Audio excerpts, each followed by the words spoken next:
दोस्तों, कतर ने भले ही भारत के 8 नेवी ऑफिसर्स की डेथ पेनल्टी की 2 सुनवाई कंप्लीट कर ली हो, लेकिन पूरी तरीके से सजा माफ होनी अभी भी बाकी है। और वहीं दूसरी तरफ जब से रशिया के प्रेसिडेंट व्लादिमीर पुतिन ने अनाउंसमेंट की है कि भारत या फिर स्पेशली कहें प्रधानमंत्री मोदी को कोई भी नहीं डरा सकता है, तब से कतर जैसे उन तमाम देशों के अंदर हड़कंप मचा हुआ है जो समय समय पर भारत के ऊपर टिप्पणी करते रहते हैं। और आज जिस तरीके से दोनों ही देश लगातार अपने बायलैटरल ट्रेड्स को बढ़ाने में लगे हुए हैं, इससे यही लगता है कि कुछ समय बाद दोनों ही देश कुछ बड़ी अनाउंसमेंट करने वाले हैं। फिलहाल हाल ही में एक ऐसी खबर सामने निकल के आई है जिसने कई देशों को सन्न कर दिया है। और इस खबर के अनुसार जो चीजें भविष्य में होने वाली थी वो समय से पहले भारत में शुरू हो चुकी हैं। पूरी डेवलपमेंट क्या है आज के इस वीडियो में समझते हैं। बस हमें सपोर्ट करने के लिए इस वीडियो को लाइक और चैनल को सब्सक्राइब जरूर कीजिएगा। दोस्तों, हम बात करें हैं भारत और रूस के बीच में होने वाले द्विपक्षीय व्यापार यानी कि बायलैटरल ट्रेड्स की, जहां पर दोनों ही देशों ने जनवरी 2023 से लेकर के सितंबर 2023 के बीच में करीब 50 बिलियन यूएस डॉलर के ट्रेड्स को कंप्लीट किया है। वैसे तो भारत का अनुमान था कि भारत और रूस के बीच में ये ट्रेड 2027 या फिर 2023 तक पूरे होंगे, लेकिन दूसरी तरफ अमेरिका और यूरोप जैसे देशों ने जितना ज्यादा रूस को दबाने की कोशिश की,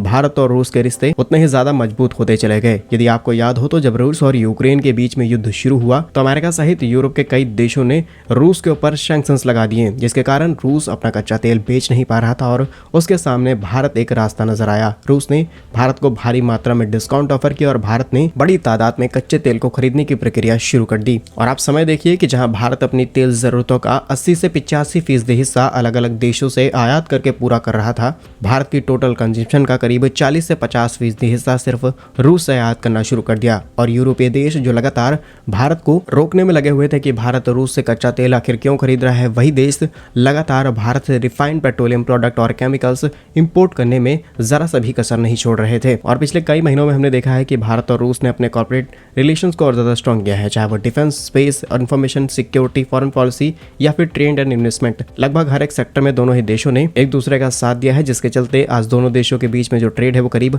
50 बिलियन यूएस डॉलर पहुंच चुका है। और यदि हम इस लिस्ट में बात करें भारत से क्या चीज एक्सपोर्ट की जाती है, भारत से कितना एक्सपोर्ट होता है, तो भारत हर साल रूस को करीब 3 से 4 बिलियन यूएस डॉलर का निर्यात करता है, जिसमें भारत का एक्सपोर्ट ज्यादा नहीं है। भारत ज्यादातर electronics equipments, iron, steel, fish, coffee, T ये सब चीजें एक्सपोर्ट करता है। वहीं रूस भारत में 44 से 46 बिलियन यूएस डॉलर का निर्यात करता है, जिसमें सबसे ज्यादा मात्रा है क्रूड ऑयल यानी कच्चे तेल की। इसके बाद diamonds, refined petroleum, machinery, nuclear power और तमाम चीजें। और अब खबर सामने निकल के आ रही है कि दोनों ही देश अपने रिश्तों को और ज्यादा मजबूत करने के लिए FTA यानी कि फ्री ट्रेड एग्रीमेंट को साइन करने वाले हैं, जिससे दोनों ही देश आपस में और ज्यादा व्यापार करेंगे और ये ट्रेड अभी जो 50 बिलियन है ये 70 से 80 बिलियन यूएस डॉलर तक पहुंच जाएगा। और कतर के लिए चिंता का विषय ये है कि जब रशिया भारत को कच्चे तेल पर डिस्काउंट दे सकता है तो नेचुरल गैस पर भी डिस्काउंट दे सकता है। रशिया के पास भी भारी मात्रा में नेचुरल गैस मौजूद है।